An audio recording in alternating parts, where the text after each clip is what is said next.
Path of Exile 1 hates melee classes. Why? Well, I know we touched on this earlier with the fact that everyone they were all built with different rigs, but the amount of, because I use the kind of melee, the meta build websites, and it's always range stuff, magic stuff, totem stuff. It is difficult to play the game when you need to get close to the boss, and the boss has a massive amount of things to either prevent you getting close to them or AoE. How are you going to make it that melee works? I've got about 5 answers to this question. Go for it, man. I'll have all 5. Yep. So one of them is the rig thing. It is just harder for us to make melee skills than not melee skills, because melee skills require animating rigs that the animators literally hate. Like, they are like, do not make me make an animation on this dumb old rig. Like, they're actually like that. Like, it really is. Like, they do not want to do it, and they are awful compared to modern rigs in like a ton of ways. They're just very hard to use.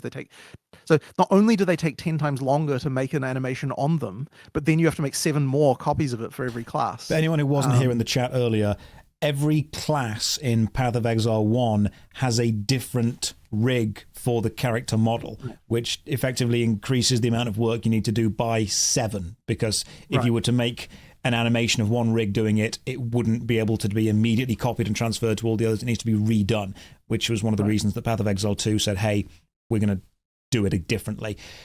How will Path of Exile 2 do it slightly differently? Or, again, are the characters all different rigs? So one thing we've got is we've got one rig for all humanoid characters in PoE 2 now, and then we've got a way to be able to adjust those rigs for body shapes to make it so that we can do it. But the point is, the animation is transferable. Excellent. If you make an animation on one, you transfer it over. You might have to do a tweak or two, but that's it. Whereas in PoE 1, the Templar is left-handed. What an annoying decision! Like, even just that is like annoying. Like, it just immediately means that animation now just cannot be used. Okay, brilliant. Yep. So even if you could move it over, there'd still be a process of flipping it effectively. Yep. Yes, exactly. So there's the things like that go on. There's funnily enough, did we actually make the Templar left-handed in PoE 2 too with some tricks? I can't remember now. I can't remember. We might have. Anyway, side note. So that's that's the thing. So yes, that one in PoE 2 fixes that, just because the animations, obviously the rigs are just way better. With it's night and day. Like, what the animators have to do. They're so much faster. There was another multiplying factor I didn't even mention, which is that in PoE 1, most melee skills can be used by most weapon classes. And that means that, once again, you still have to make the skill again for all of the different weapon types, which is another multiplier on top of it as well. So therefore, pretty much when making a melee skill, there's pretty much the only option for the designers is you have to use an existing melee animation that we have already. So that already just limits significantly the ability to design melee skills in PoE 1. Just like completely just kicks out the feet out from under you right there. Especially given how crap the animations are from back in the day from that. So you've got that. Another detail that's important is that there are too many things in melee in PoE 1 that are multiplying factors that you have to know to do that improve the amount of damage that you're doing for melee, and don't feel like melee, for whatever that might mean. Would these be things like totems? Example, exactly, right? So a totem is an example. It doubles your damage effectively, and you just have to pick it, because if you didn't pick it, then you don't have double damage, and you just have to know that, right? So that's just a straight up noob trap.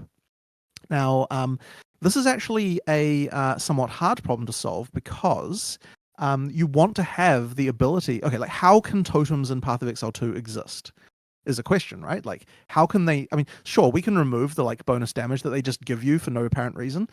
So that, how do you have a game where a melee class can create a totem that effectively is a complete independent entity from you that attacks things, and you don't have to be near it, because that's a straight up damage multiplier, right? How can we have that exist and yet not everyone has to pick it?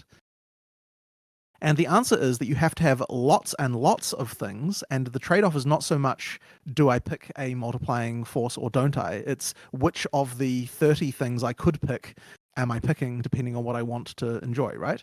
And that all comes back down to the way that the skill system in Path of Exile 2 works versus 1, where, like you can, like the limiting factor on the number of multipliers you have is the number of slots, like gem slots you have, because all of them can be 6 links and so on. Like there's a whole thing going on with that just makes it the case. So you can have totems in PoE 2 because sure, it may increase your damage by a lot, but then there's also tons of other stuff you could pick that also increase your damage by a lot. So it doesn't become such a important choice anymore.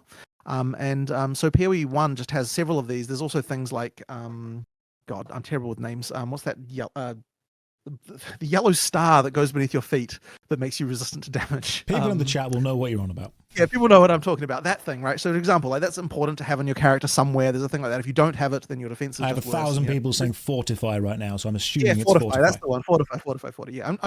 By the way, just as a thing to know about me, I'm terrible with names. Like just completely. In fact, every time like we have a meeting, Chris just tells me some fact about the person that's about to walk in the door that I can attach my understanding of who they are to. Like I don't remember their name, but I know who they are. You know what I mean? So he's always like, "Oh, he's the guy who," and then just adds a piece of information, and that's how I actually remember names. So just names just fall out of my head otherwise. Cool, that's fine.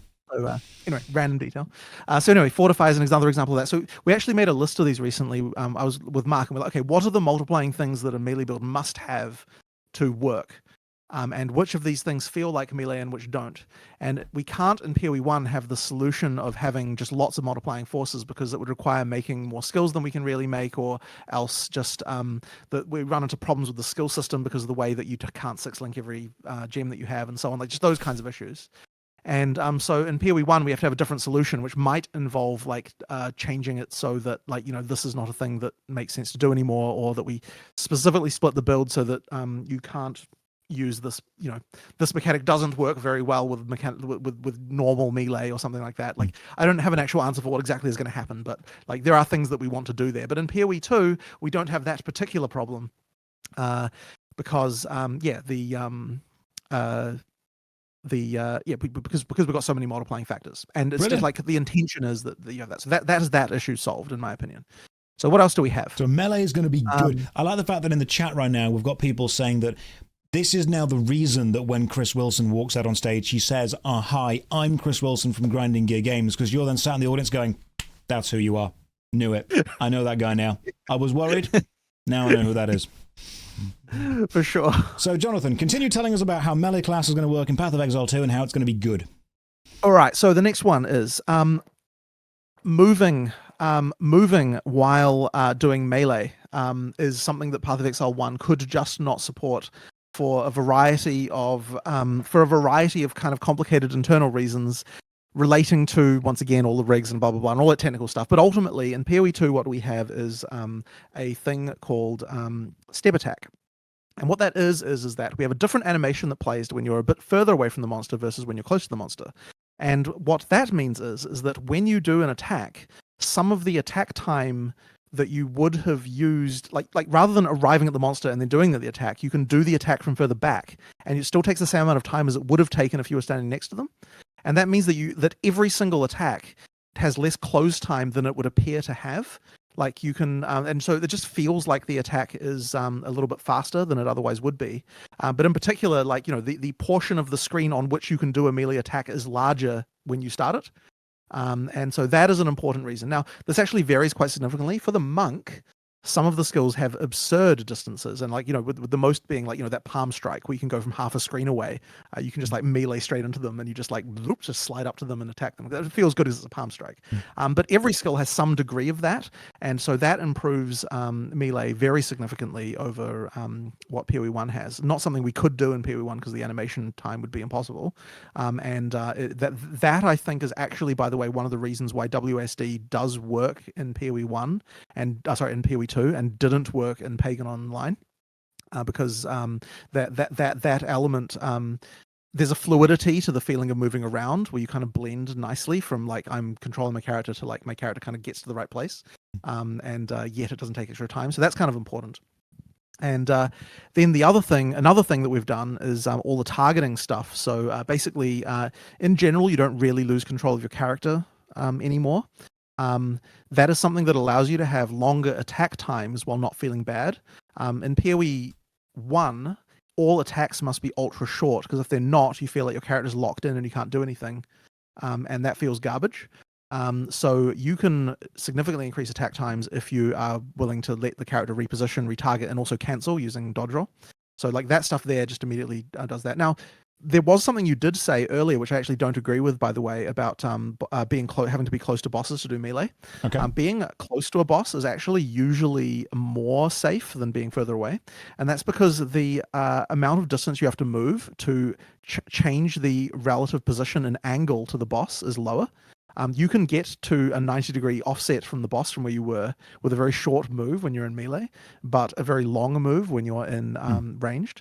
So effectively, when there are attacks that hit arcs, those attacks are more dangerous for range than they are for melee.